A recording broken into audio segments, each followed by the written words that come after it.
नाबालिग से रेप की घटना पर हेमंता बिस्व शर्मा का बयान भी सामने आया। क्या कुछ उनकी तरफ से कहा गया ये भी आपको सुनवाएंगे, लेकिन आपको बता दें कि दोषी को कानून छोड़ेगा नहीं, ये भी उन्होंने कहा। दोषी को कानून छोड़ेगा नहीं, हेमंता बिस्व शर्मा का बयान। और नाबालिग से रेप की घटना को लेकर असम के मुख्यमंत्री हेमंता बिस्व शर्मा की टिप्पणी।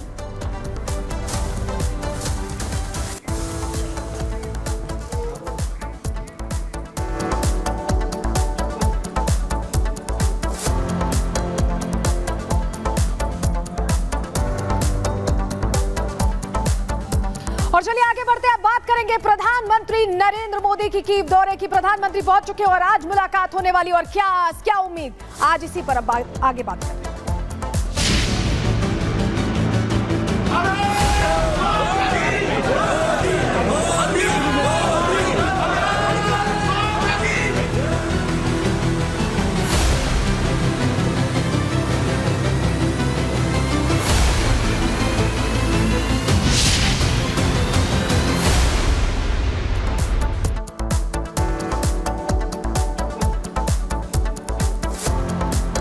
और देखिए, प्रधानमंत्री नरेंद्र मोदी यूक्रेन पहुंचे, वहां पर उनका भव्य स्वागत किया गया। इसी बीच वो तस्वीरें भी सामने आई जब जेलेंस्की से उन्होंने मुलाकात की, गले मिले और आपने देखा कि फिर थपथपाते हुए भी नजर आए। कीव में भारतीयों से प्रधानमंत्री मोदी की मुलाकात भी हुई, लेकिन जेलेंस्की और मोदी की मुलाकात, जिसकी चर्चाएं सुबह से लगातार हो रही थी और पूरी दुनिया की नजरें इस मुलाकात पर, यूक्रेन दौरे पर प्रधानमंत्री नरेंद्र मोदी राष्ट्रपति जेलेंस्की से मिले और देखिए किस गर्मजोशी के साथ दोनों की मुलाकात हुई। और ये भी आपको बता दें कि कीव में प्रधानमंत्री नरेंद्र मोदी और जेलेंस्की की मुलाकात, जैसे ही पीएम मोदी वहां पर पहुंचे तो आज हमने देखा कि भव्य स्वागत प्रधानमंत्री नरेंद्र मोदी का हुआ। और जब भी प्रधानमंत्री मोदी कहीं पर जाते हैं तो आपने देखा इसी तरह से उनका हमेशा स्वागत होता है।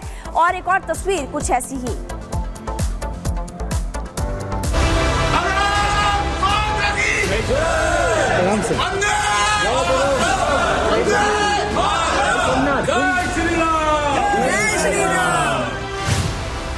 यूं ही नहीं कोई मोदी बन जाता।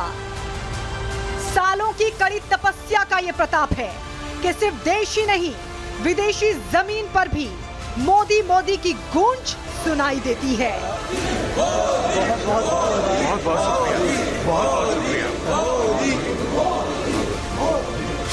वॉर जोन में जैसे ही मोदी उतरे, वैसे ही भारतीयों के चेहरे खिल उठे। अभी प्रधानमंत्री मोदी ठीक से कीव की जमीन पर पैर भी नहीं रख पाए थे कि हर तरफ से भारत माता की जय, वंदे मातरम, जय श्री राम के उद्घोष के साथ मोदी मोदी के नारे लगने लगे।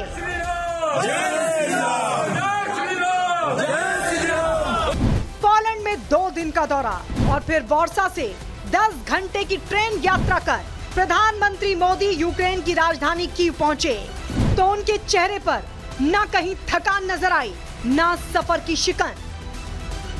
जिस जोश के लिए मोदी जाने जाते हैं, उसी उत्साह के साथ वो ट्रेन से बाहर निकले और वहां मौजूद मंत्री और अधिकारियों का अभिवादन किया। कीव रेलवे स्टेशन से निकलकर प्रधानमंत्री मोदी होटल पहुंचे, जहां पर भारतीयों के बीच उनकी एक झलक पाने की होड़ मच गई।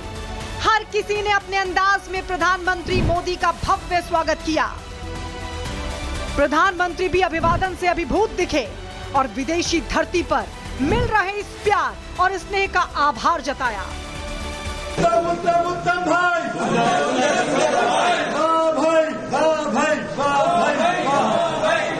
सर, आपका हार्दिक स्वागत है। सर, हम लोग कपलूत है, यूक्रेन में रह रहे भारतीय छात्रों और वहां काम कर रहे लोगों से भी प्रधानमंत्री मिले, उनसे बात की और मदद का भरोसा दिया। गुजरात से हूँ तो उन्होंने शेक हैंड किया और मैंने सिर्फ इतने लोग थे तो इतना तो टाइम नहीं दिया, बट मैंने पूछा केम छो साहब, तो उन्होंने बोला मजा में पहला। सो बहुत अच्छा लगा, बहुत प्यार से सबको मिले। 10 घंटे के इतने जर्नी के बाद भी वो इतने फ्रेश थे, इतने एनर्जिक थे, तो बहुत अच्छा लगा। बहुत ही अच्छा लगा और फ़ख्र की बात है कि इंडियन प्राइम मिनिस्टर यूक्रेन की राजधानी कीव में आए और हम उनसे इतने क्लोजली, इतने नज़दीक से उनसे मिले। इतना नज़दीक से उनसे मिलकर के एक जोश दिल में आ जाता है देश के प्रति। बहुत ही एकदम बहुत अच्छा लगा, मन गदगद हो गया कि हमारे प्रधानमंत्री जी यहाँ पधारे तो काफ़ी अच्छा लगा, मुलाकात हुई, एकदम करीब से मुलाकात हुई मोदी जी से। प्रधानमंत्री नरेंद्र मोदी की ये यूक्रेन यात्रा कई मायनों में ऐतिहासिक है, क्योंकि 2.5 साल से रूस यूक्रेन के बीच युद्ध जारी है। युद्ध के बीच प्रधानमंत्री मोदी यूक्रेन पहुंचे। 32 साल में यूक्रेन जाने वाले पहले भारतीय पीएम।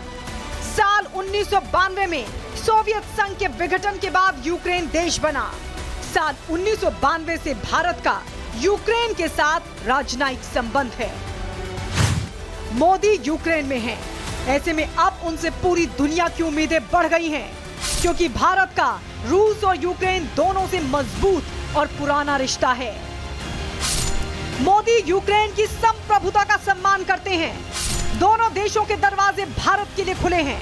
मोदी हमेशा शांति की बात करते हैं, लिहाजा हर किसी को उम्मीद है कि शांति दूत बनकर गए मोदी जरूर 2.5 साल से चल रहे युद्ध पर विराम लगाने में सफल होंगे।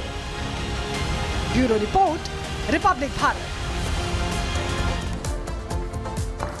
तो इस मुलाकात का क्या एजेंडा रहने वाला है, किन मुद्दों पर चर्चा होने वाली है, अब ये जानकारी हम आपके सामने रख रहे हैं। देखिए, रक्षा और आर्थिक संबंधों को और मजबूती देने के लेकर यहाँ फैसले लिए जा सकते हैं। द्विपक्षीय संबंध, जब से यूक्रेन आजाद हुआ है, प्रधानमंत्री पहली बार भारत के प्रधानमंत्री पहुंच रहे हैं। रूस यूक्रेन युद्ध पर मंथन होगा, इसमें कैसे शांति लाई जाए, कैसे सीज फायर लाया जाए, इसको लेकर भी प्रयास प्रधानमंत्री की तरफ से किया जा सकता है। मोदी की तरफ से मानवीय सहायता का वादा भी प्रधानमंत्री कर सकते हैं, क्योंकि यूक्रेन को इस वक्त जरूरत है उस मदद की, और हो सकता है कि इसको लेकर यहाँ पर बातचीत हो। तो उम्मीदें बहुत है और क्या कुछ होगा इस पर सबकी निगाहें टिकी हुई हैं। इसको लेकर अपडेट भी आपको देंगे। लेकिन चलिए अब आगे बढ़ते हैं, बात करते हैं अब कोलकाता रेप और मर्डर केस की, जिसको लेकर कहा जा रहा है कि आज पॉलीग्राफी टेस्ट हो सकता है।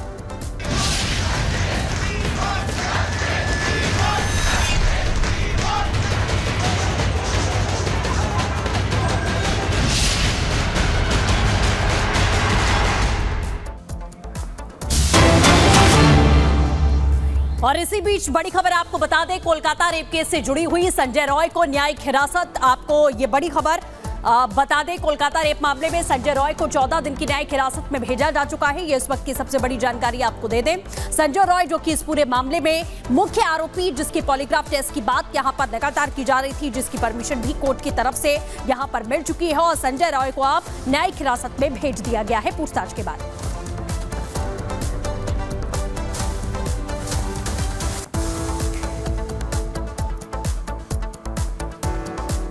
देखिए, सीबीआई इस पूरे मामले की जांच कर रही है, लेकिन अब सीबीआई के हाथ सुराग लगने वाला है। वो इसलिए क्योंकि पूर्व प्रिंसिपल, उसके साथ साथ आप बखूबी जानते हैं कि लेडी डॉक्टर के साथ जिन 4 डॉक्टर्स ने उस रात खाना खाया था, उन लोगों का पॉलीग्राफ टेस्ट होगा, और इसलिए ये अब कयास लगाए जा रहे हैं कि सबूत जल्दी सामने आने वाले हैं और जल्दी ही सच सामने आने वाला है। आप उस रिपोर्ट को देखिए।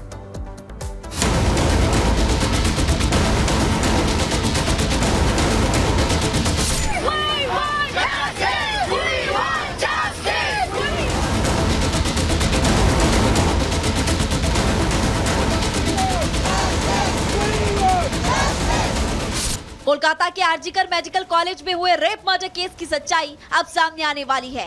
वो सच सामने आने वाला है जिसको लेकर सीबीआई लंबे समय से कई संदिग्धों से पूछताछ कर रही थी। दरअसल सीबीआई को संदीप घोष और लेडी डॉक्टर के साथ रात में खाना खाने वाले 4 डॉक्टर्स की पॉलीग्राफी टेस्ट की इजाजत मिल गई है, और ये भी तय हो गया कि बहुत जल्द कोलकाता कांड के गुनहगारों के चेहरे से पर्दा उठ जाएगा, फिर चाहे वो आरोपी संजय रॉय हो या आरजीकर मेडिकल कॉलेज के प्रिंसिपल रहे संदीप घोष।